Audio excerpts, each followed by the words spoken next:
이번 주 금요일까지 총 4회에 걸쳐 동성애 문제 관련 특집 강좌로 함께합니다. 오늘은 어제에 이어 그 두 번째 시간으로 의정부 좋은나무교회 정현영 목사님의 하나님의 기준에 설 것인가, 세상의 기준에 설 것인가 라는 제목의 강좌입니다. 많은 애청 바랍니다.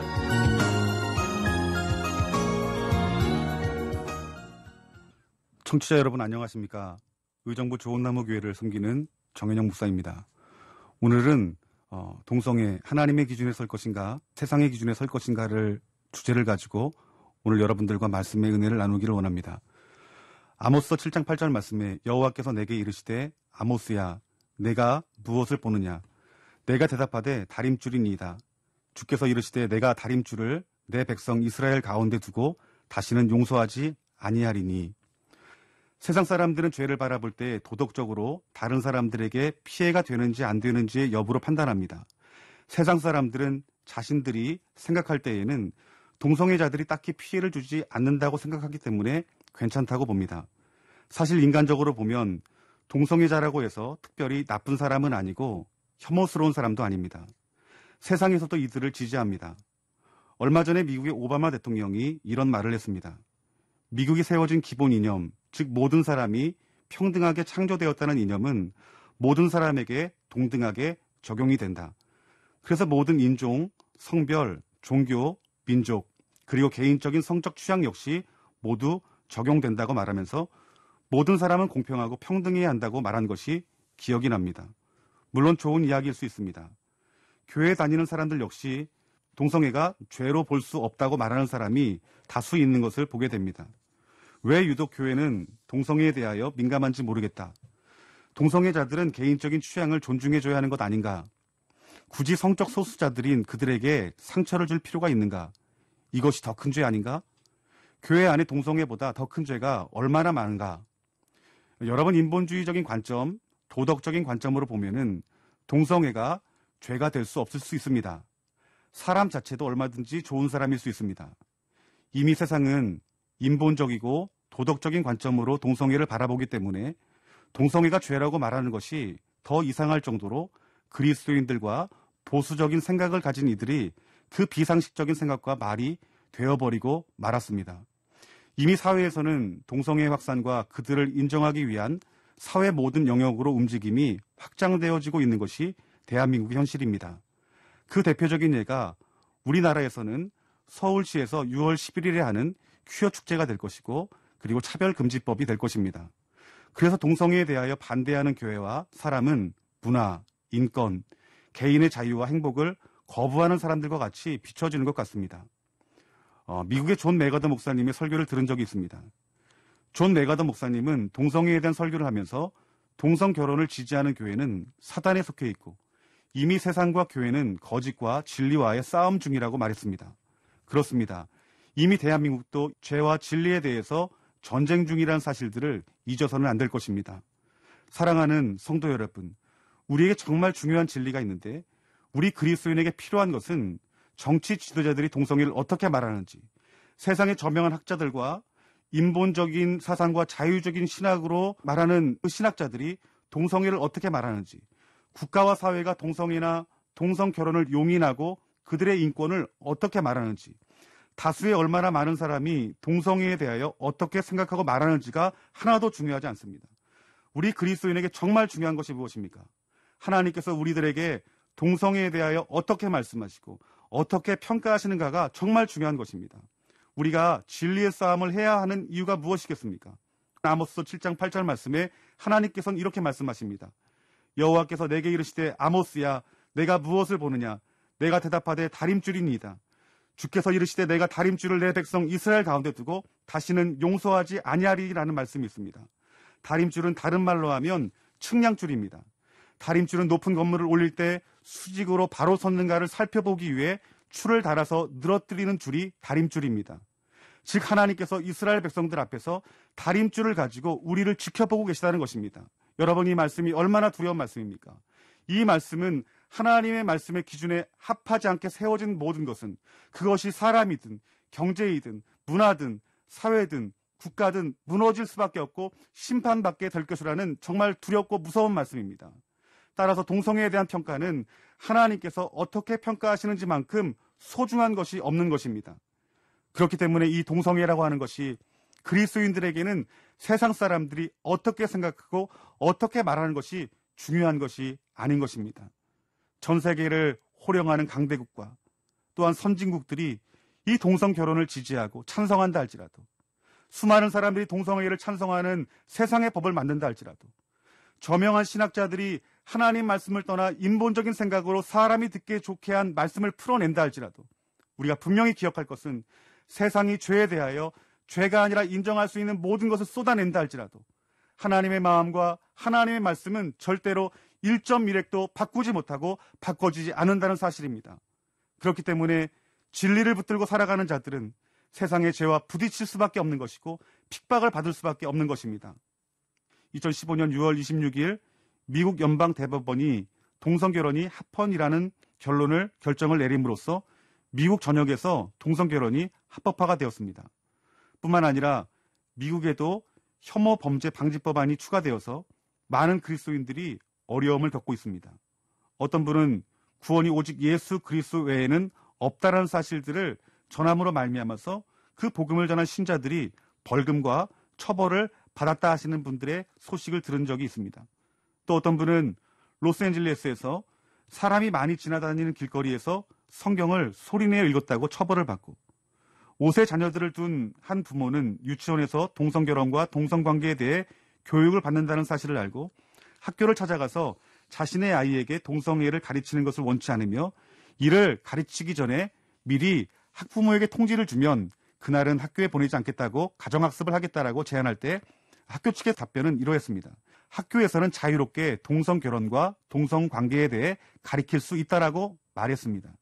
이에 학교는 항의한 학부모를 경찰에 신고를 냈고, 경찰은 아이의 아버지에게 수갑을 채워서 감옥으로 보낸 사건들은 아마 여러분들도 잘 알고 있을 것입니다. 학교가 이렇게 할 수 있었던 이유는 동성애가 매사추세츠에서는 합법화되었기 때문입니다. 미국의 동성결혼식 케이크 제작 거부를 함으로 말미암아 어떤 분은 벌금 1억 4천만 원을 내게 되었고, 2015년도에는 영국에서도 비슷한 사건이 있었는데 메가서 부부라는 이 신실한 기독교인도 이 동성애자들에게 케이크 제작을 거부하여서 벌금형이 내려진 사실이 있습니다. 또한 미국의 동성 커플 주례를 거부해서 180일 동안 감옥형과 매일 $1,000씩 벌금을 받은 목회자도 있습니다. 미국 아이다호주는 목사가 동성결혼 주례를 하든지 아니면 감옥에 가라고 판결하였습니다. 금요일에 동성 커플이 넷 부부 목사에게 주례를 부탁하러 왔습니다. 넷 목사님은 정중히 거절했습니다. 넷 부부는 이제 180일의 감옥형과 매일 $1,000씩의 벌금을 그들이 동성결혼에 주례해 줄 때까지 물게 되고 만 것입니다. 여러분, 이것이 대한민국 교회와 성도가 앞두고 있는 영적인 전쟁입니다. 이 전쟁은 진리의 전쟁인 것입니다. 그렇다면 성경은 동성애와 동성결혼에 대해서 어떻게 말씀하고 계실까요? 여러분, 동성애가 왜 죄입니까? 세상 사람들은 이렇게 말합니다. 기독교인은 죄가 없느냐? 너희 크리스천들에게는 성적인 타락이 없느냐? 꼭 동성애만 죄인가? 라고 반문할 수 있습니다. 물론 그들의 말에 우리들 역시, 저 역시 하나님 앞에 죄인임에 틀림이 없습니다. 그리고 중요한 것은 해결받아야 된다는 것입니다. 우리가 잊지 말아야 될 진리가 있습니다. 죄는 모두 하나님의 기준 안에서 보고 서야 해결받을 수 있다는 사실들입니다. 사도 바울은 죄를 무엇이라 말씀합니까? 로마서 3장 23절 말씀에 모든 사람이 죄를 범하였음에 하나님의 영광에 이르지 못한다라고 말씀했습니다. 죄로 인하여 하나님의 영광에 이르지 못한다고 말씀하는 이 말씀은 동성애만 더 큰 죄인 것처럼 말하는 것이 아닙니다. 사실 성경에서 기록된 시대적인 심판은 어떤 한 가지 죄만 드러나는 것이 아니라 모든 죄들이 한꺼번에 드러나고 모든 진리가 무너지는 것을 볼 수 있습니다. 성적인 타락과 동성애도 한 부분일 수 있다는 것입니다. 하지만 모든 죄는 하나님의 영광에 이르지 못한다라고 분명히 말씀하고 있습니다. 그렇기 때문에 동성애와 동성결혼에 대한 하나님의 판단과 평가는 우리들에게 있어 정말로 중요한 것이 될 수 있다는 것입니다. 우리 하나님 말씀은 이 동성애에 대해서 어떻게 평가하고 말씀하실까요? 첫 번째는 동성애는 창조 질서에 어긋나는 죄인임을 말씀하고 있습니다. 많은 사람들은 결혼 제도는 인간이 만든 제도라고 생각하지만 그렇지 않습니다. 성경은 결혼에 대하여 창조주 하나님께서 제정하신 제도임을 분명히 말씀하고 있습니다. 창세기 1장 27절부터 28절까지 말씀 보면은 하나님이 자기 형상 곧 하나님의 형상대로 사람을 창조하시되 남자와 여자를 창조하시고 하나님이 그들에게 복을 주시며 하나님이 그들에게 이르시되 생육하고 번성하여 땅에 충만하라. 땅을 정복하라. 바다의 물고기와 하늘의 새와 땅에 움직이는 모든 생물을 다스리라 하시니라 라고 말씀했습니다. 하나님께서 우리들을 자기 형상대로 창조하였고 남자와 여자를 만드셨다라고 말합니다. 그리고 그들에게 복을 주었다 말합니다. 생육하고 번성하라 라고 말씀하신 것입니다. 이것이 바로 하나님께서 말씀하신 창조의 질서인 것입니다. 창세기 2장 18절부터 24절까지 말씀에도 여호와 하나님이 이르시되 사람이 혼자 사는 것이 좋지 아니하니 내가 그를 위하여 돕는 배필을 지으리라 하시니라. 여호와 하나님이 흙으로 각종 들짐승과 공중의 각종 새를 지으시고 아담이 무엇이라고 부르나 보시려고 그것으로 그에게 이끌어 가시니 아담이 각 생물을 부르는 것이 곧 그 이름이 되었더라. 아담이 모든 가축과 공중의 새와 들의 모든 짐승에게 이름을 주니라. 아담이 돕는 배필이 없으므로 여호와 하나님이 아담을 깊이 잠들게 하시니 잠들매 그가 그 갈빗대를 하나를 취하고 살로 대신 채우시고 여호와 하나님이 아담에게 취하신 그 갈빗대로 여자를 만드시고 그를 아담에게로 이끌어 오시니 아담이 이르시되 이는 내 뼈 중에 뼈요 살 중에 살이라. 이것을 남자에게 취하였은즉 여자라 부르리라 하니라. 이러므로 남자가 부모를 떠나 그의 아내와 합하여 둘이 한 몸을 이룰지로다 라고 말씀하고 있습니다.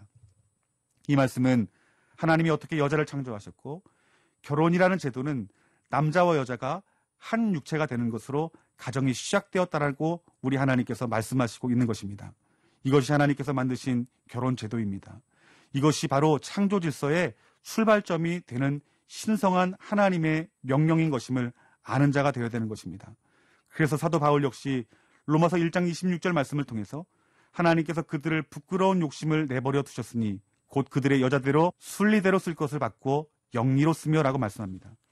남녀와의 결혼이 하나님께 정하신 순리라고 말씀하신 것입니다.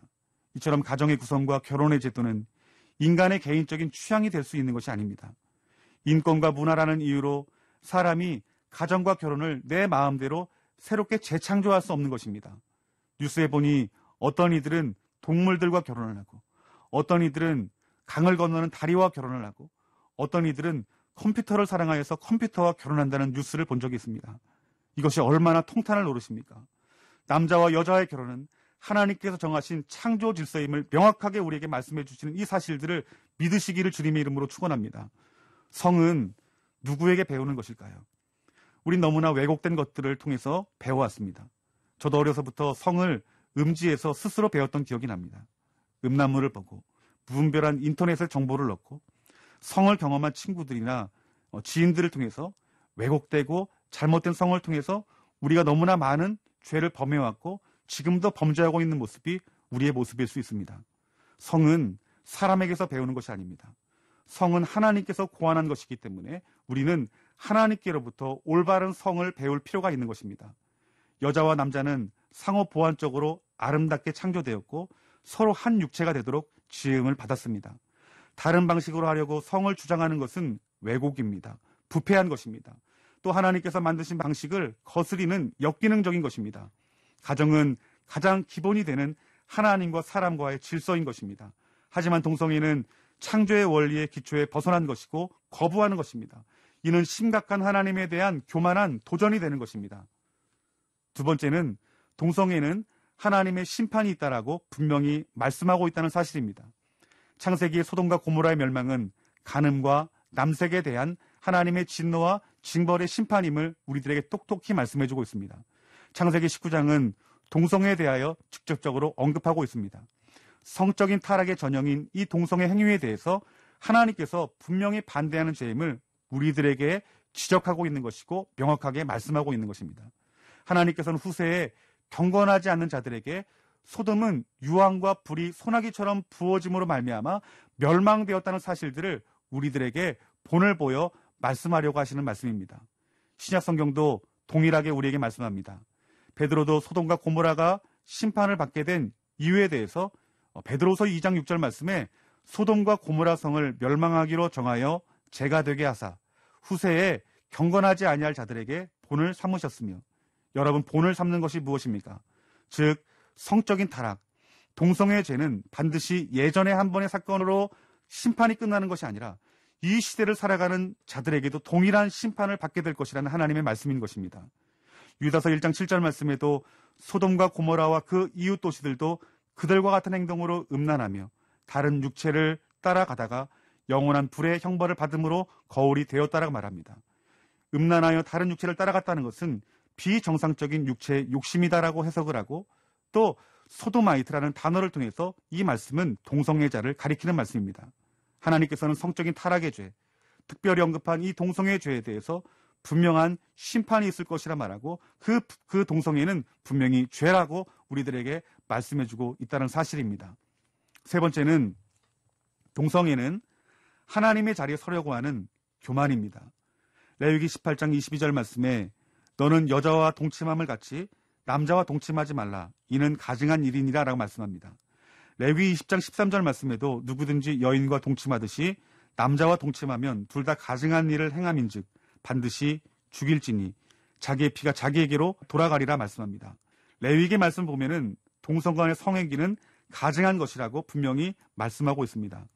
로마서 1장 26절부터 27절 말씀을 읽어보면, 이 때문에 하나님께서 그들을 부끄러운 욕심에 내버려 두셨으니 곧 그들의 여자들도 순리대로 쓸 것을 바꾸어 영리로 쓰며 그와 같이 남자들도 순리대로 여자 쓰기를 버리고 서로 향하여 음욕이 부릴 듯하며 남자가 남자와 더불어 부끄러운 일을 행하여 그들이 그릇됨을 상당한 보응을 그들 자신이 받았느니라 라고 말씀합니다. 사도 바울이 27절에 성에 대하여 말씀하면서 성은 순리대로 써야 한다고 말씀합니다. 여기서 순리는 무엇일까요? 이성 간의 관계를 말씀하는 것입니다. 영리는 무엇일까요? 반대로 동성 간의 성관계를 하는 것을 말씀하는 것입니다. 성은 인간의 취향으로 정하는 것이 아닙니다.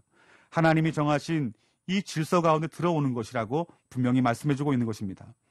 사도 바울이 말하고자 하는 것은 동성애는 창조의 질서에 왜곡하는 것이라 말씀하는 것입니다.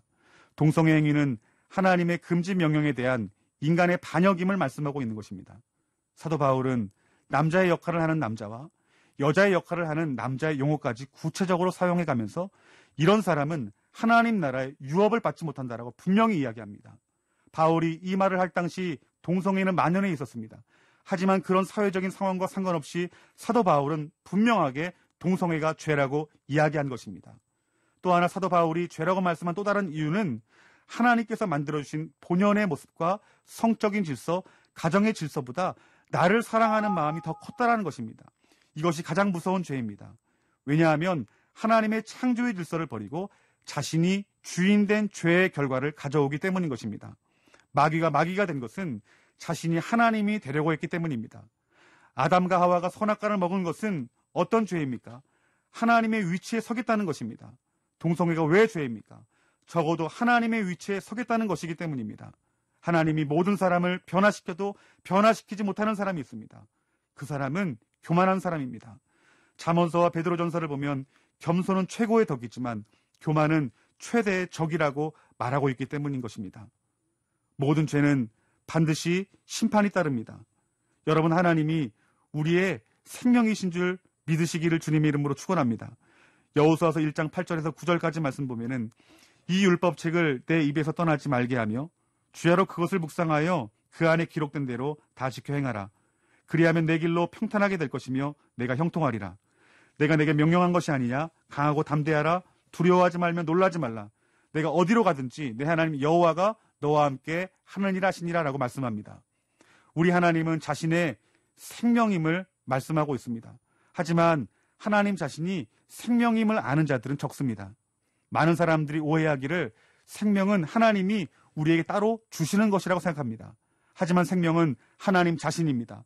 우리에게 참된 생명이 부어지려면 하나님께 직접 이 나라, 이 민족 가운데 임하셔야 하는 것이고, 우리 교회 가운데 임하셔야 하는 것이고, 가정 가운데 임하셔야 되고, 나에게 임하게 될 때에 진짜 생명이 부어지는 것입니다. 하나님 말씀대로 행하여 순종하는 자에게 하나님께서는 함께 하시어 우리의 생명이 되고 우리의 풍성함이 된다라고 말씀하고 있는 것입니다. 하지만 말씀을 벗어난 삶을 살게 되면 어떻게 될까요? 하나님이 함께 하실 수 없게 되는 것입니다. 하나님이 떠나시게 됩니다. 하나님이 떠나실 때에 하나님의 생명과 풍성함은 놔두시고 가실까요? 절대 그렇지 않습니다. 하나님이 떠나시면 하나님 자신인 생명과 풍성함도 함께 떠나가는 것이 되는 것입니다. 그 자리엔 죄에 대한 심판만 남아있다는 사실들을 아셔야 되는 것입니다. 우리가 동성애 죄에 대해서 말씀하신 하나님 말씀 믿고 굴복되지 않는다면, 이 나라, 이 민족이 동성애 죄에 대해 허용해버린다면 하나님은 이 나라와 교회와 성도들과 함께 할 수 없다는 사실들입니다. 여러분, 만약 동성결혼이 합법화되면 이 미래 사회가 어떻게 될 것인가를 생각해 보신 적이 있습니까? 동성애자들의 통계에 의하면 대부분 2년, 3년 동안 서로 사랑을 하다가 헤어진다라고 말합니다. 한쪽이 질병이 생기고 그래서 단명을 합니다. 뿐만 아니라 자녀를 생산할 수 없으니까 입양을 합니다. 그런데 입양을 해서 아이를 키운다고 해도 그 아이들 대부분이 후천적으로 환경적인 요인에 의해서 동성애자가 되는 것입니다. 자기를 길러준 동성애자들을 보면서 자라니 자연스럽게 그렇게 되는 것입니다. 그러니 출산율이 그렇지 않아도 떨어져 있는데 지구의 미래는 어떻게 되겠습니까? 동성애는 크게 몇 가지로 분류됩니다. 남성과 남성 간의 성관계를 맺는 것을 게이라고 하고, 여성 간의 관계를 레즈비언이라고 하고, 그리고 남자가 여자로, 여자가 남자로 성전환하는 것을 트랜스젠더라고 합니다. 또 양성애자라고 있습니다. 이들은 이성도 동성도 다 관계를 합니다. 이 모두가 다 동성애자입니다. 그런데 이들은 심각한 병을 갖게 됩니다. 특히 성전환자들은 성호르몬을 주사로 투입하게 돼서 나이보다 빨리 늙고 병이 들게 됩니다. 그리고 남자 동성애자들은 항문성교를 합니다. 그런데 그 항문성교는 배설기관이기 때문에 온갖 세균과 병균이 득실한 곳입니다. 그 항문에다 남자의 성기를 삽입하니 성병은 물론이고 악성 치질이 생기고 항문 출혈이 생깁니다. 그래서 항문 괄약근이 고장이 나서 조절이 안 되니 변실금이 생깁니다. 평상시에도 기저귀를 차고 다녀야 하고 정상적인 사회생활이 안 됩니다. 그런데다가도 이 항문성교는 에이즈 발병의 중요한 원인이 됩니다. 지난 20년 동안 아프리카에서도 에이즈로 죽어간 사람이 무려 약 2,500만 명이 죽었다고 합니다. 그래서 아프리카 몇몇 나라들은 평균 수명이 40이 넘지 않는 나라도 있다고 합니다. 그러니 한참 일할 30대, 40대 인구가 너무 많이 죽어서 노동 인력이 줄고 그들의 자녀들은 거리에 고아가 되고 맙니다. 에이즈에 걸리면 곧바로 죽지 않았어도 신체가 무력화되어 생계를 꾸릴 수 없으니 수많은 국민들이 좌절과 고통 가운데 잠겨 있을 수밖에 없습니다. 아프리카 대부분의 나라들이 에이즈 환자가 국민의 20에서 30%라고 합니다. 참으로 심각한 문제인 것입니다. 2016년도에 우리나라에 드러난 에이즈 환자는 1만 5천 명에서 2만 명이라고 합니다. 그리고 매년 1,000여 명씩 증가된다고 합니다. 그런 남성 에이즈 환자의 90%는 동성애자라는 통계 자료가 있습니다. 더구나 이 에이즈는 전염이 됩니다. 더 큰 문제는 국내 에이즈 감염 중 10대 신규 감염자의 수가 빠르게 늘고 있다는 점입니다. 질병관리본부에 따르면 2000년 이전에는 거의 없던 청소년 에이즈 감염자가 2014년에는 36명으로 급증하기 시작하고 감염자 증가율이 20%라고 말합니다. 보건복지부 2011년도 제3차 국민건강증진 종합계획에서는 에이즈 주요 전파 경로는 남성 동성애자 간의 성접촉이라고 분명히 명시하고 있습니다. 얼마 전에 2016년도 5월 18일에 KBS 뉴스를 보면은 개정된 의료법 시행규칙에 따라서 요양병원에 입원하는 에이즈 환자는 치료비 70만 원, 감염비 40만 원, 도합 110만 원이 돌아갈 때까지 국민 세금으로 치료를 한다라고 말한 뉴스를 들었습니다. 서울시 감염병 관리팀장은 최종적으로 에이즈 확정 판정이 나면 국가에서 50%, 지방자치단체에서 50%를 내서 진료비 전액을 지원해주고 있다고 말합니다. 약이 비싸기 때문에 연간 1인당 3,500만 원 정도가 든다고 합니다. 그러니 그들이 죽을 때까지 1인당 평균 작게는 수천에서 길게는 수억 원이 드는 비용이 드는데 이것을 국가의 재정으로 충당하고 있다는 사실입니다. 그래서 동성결혼이 합법화되거나 허용이 되면 몇 년 후에는 몇만 명이 수십만 명으로 번져버리고 그들의 질병을 우리의 세금으로 감당해야 하는 날이 올 것입니다. 개인도 무너지고 가정이 깨집니다. 경제도 무너지고 국가도 무너지게 되는 것입니다. 그리고 주님의 몸인 이 교회 공동체도 무너질 수밖에 없습니다. 이것은 개인적인 심판이고 교회적인 심판이고 국가적인 심판임을 알아야 합니다. 동성애자들이 다른 사람들보다 더 용서받지 못할 큰 죄를 갖고 있다고 생각하진 않습니다. 죄의 모습은 달라도 하지만 죄는 같습니다. 모든 사람은 똑같이 하나님의 사랑이 필요한 자입니다. 하지만 분명한 것은 십자가의 사랑을 알고 인격적인 주님을 만나면 우리의 죄는 용서받고 치유받게 된다는 것입니다.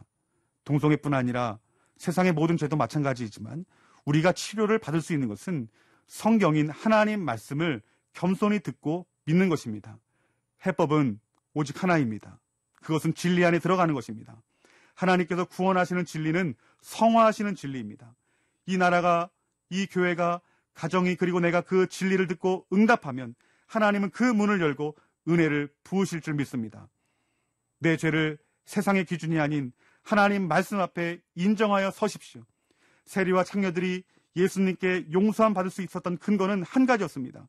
세리와 창녀들은 자신들이 치료받아야 할 죄인임을 알았기 때문이라는 것입니다. 그리고 그 죄를 회개하고 용서함 받기를 원했고, 무엇보다도 자기를 만드신 창조주 하나님의 사랑을 원했기 때문입니다. 예수님께서는 그들이 어떤 종류의 사람이고 어떤 죄를 지었는지 중요하게 보시지 않습니다. 예수님께서 보시는 것은 자신이 죄인임을 알고 두려운 죄에 대해서 용서함 받기를 원하는 갈망이 있는가 없는가를 보시는 것입니다. 반대로 바리새인은 자신들의 죄를 용서함 받지 못했습니다. 그 이유가 무엇입니까? 자신들이 죄인임을 알지 못했기 때문입니다. 정말 중요한 것은 그 사람이 다른 세상의 기준이 아닌 하나님의 기준 앞에 자신이 죄인인 것을 알고 그 두려운 죄를 용서함 받기를 원하느냐, 아니면 끝까지 자신의 죄를 죄라 인정하지 않고 버티느냐, 이것의 차이일 뿐입니다. 말씀 앞에 겸손하셔야 됩니다. 하나님 말씀의 기준 앞에 내 죄를 인정하게 될 때에 하나님께서 치료하시고 구원하시는 일이 우리 삶 가운데 부어지게 되는 것입니다. 하지만 불행하게도 우리 개개인의 행복의 문화, 인권, 자유가 범한 가장 큰 실수는 옳고 그름을 분별할 수 있는 영적인 분별력을 잃어버리게 만들었다는 것입니다. 내 죄를 인정할 때 우리 하나님께서 일하시는 좋으신 하나님이십니다. 지금 대한민국 교회와 성도는 영적인 전쟁 중이며 이 전쟁은 진리의 전쟁인 줄 믿습니다. 갈라디아서에서 사도 바울이 고백했던 이 고백이 이제 우리나라의 고백이 되어야 되고, 우리 교회의 고백이 되어야 되고, 우리 성도들의 고백이 되어야 될 때가 왔습니다. 갈라디아서 1장 10절 말씀에 이제 내가 사람들에게 좋게 하랴, 하나님께 좋게 하랴, 사람들의 기쁨을 구하랴, 내가 지금까지 사람들의 기쁨을 구하였다면 그리스도의 종이 아니니라. 아멘. 오늘 이 고백이 저와 여러분들의 고백이 되어지기를 주님의 이름으로 축원합니다. 하박국 1장 3절 말씀에 하박국 선지자의 외침을 들어보십시오. 왜 저로 하여금 불의를 보게 하십니까? 왜 죄악을 쳐다보게 하십니까? 파괴와 폭력이 제 앞에 있습니다. 갈등이 있고 싸움이 일어납니다. 사랑하는 성도 여러분, 십자가의 복음과 성령의 능력으로 하나님의 기준 안에 서시고 진리를 외치는 자가 되어지기를 주님의 이름으로 축원합니다. 우리가 하나님의 기준에 서고 진리를 외칠 때 하나님 비로소 우리를 치유하시고 회복하시는 하나님의 능력을 볼 줄 믿습니다.